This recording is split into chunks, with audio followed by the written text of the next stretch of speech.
આ ફિલ્મની જર્ની એવી રહી છે ને અંકિતભાઈ કે 2020-21માં લખાયું, 22માં શૂટ થઈ, 24માં સેન્સર મળ્યો, ઇન્ટરનેશનલ ફેસ્ટિવલ્સમાં ગઈ અને 26ની શરૂઆતથી અમને એવું હતું કે ક્યારે બહાર લઈએ.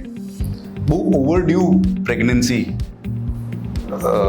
અમે ફેસ કરી. હાથીના બચ્ચાને બહાર. હા, તો એ રિલીઝ થઈ ને એ જ મારા માટે સક્સેસનું પેરામીટર હતું કે આને રિલીઝ મળ્યું. બીજી વાત જે છે કે નેશનલ એવોર્ડ મળ્યો એ ઠપકો હતો. अब और किस चीज़ का इंतजार कर रहा है, रिलीज कर એવું. અને હવે જે અત્યારે સિનેમામાં ચાલી રહ્યું તો હું છે ને બહુ આ ફિલ્મ સ્કૂલના કારણે કહો કે છેલ્લા 15 વર્ષથી કાર્યરત છું એના કારણે કે હું બહુ અવેર છું કે આપણી ફિલ્મનો સબ્જેક્ટ કેવો છે અને આને કેટલો વેગ મળી શકે છે. Hit or flop is not about extreme number of box office tickets.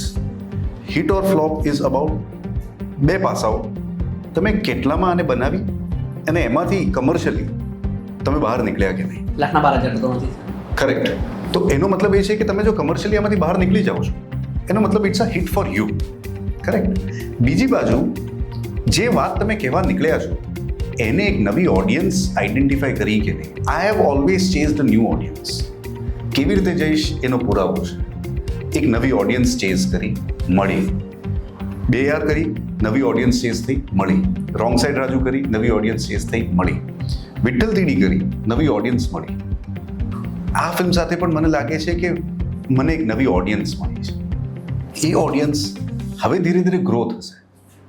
એમને જે લોકો કદાચ કોરિયન ડ્રામા જુએ છે કે પછી મલયાલમ સિનેમા જુએ છે એમના માટે એક નાનકડું એવું મૂક્યું છે કે આ જુઓ ને જરાક ગુજરાતીમાં પણ આપણે કંઈક પ્રયાસ કર્યો છે, તમને ગમે તો આને વધારીશું આપણે આગળ. અને ફોર્ચ્યુનેટલી મારા માટે દેટ ઇઝ ઇનફ. મારા માટે સક્સેસનું પેરામીટર છે have we touched the right audience or not.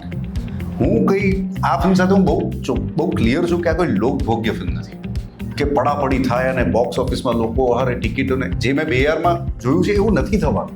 મને એ વાતની બહુ એ શું કહેવાય, I am not in any delusion. I am very aware કે આનું ધીરે બસ એની રાઇટ ઓડિયન્સ સુધી પહોંચવી જોઈએ.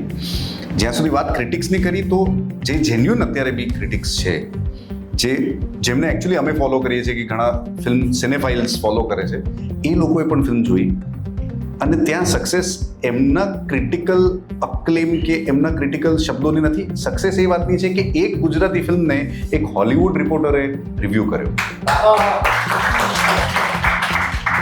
તો એક હોલિવૂડ रिपोर्टर जिसे दुनिया आखी जुए से इन्हें खबर पड़ी अच्छा भारत में गुजराती भाषा में भी फिल्में बनती है, मेरे लिए वो सक्सेस है. हॉलीवुड रिपोर्टरे लख्યું કે Gujarati cinema has discovered a new Fahadh Faasil in Yash Soni. હવે જે લોકો ફહાદ ફાઝિલને સમજે છે એ મલયાલમથી આવતો એક બહુ જ મોટો વર્લ્ડ કલાકાર બન્યો છે.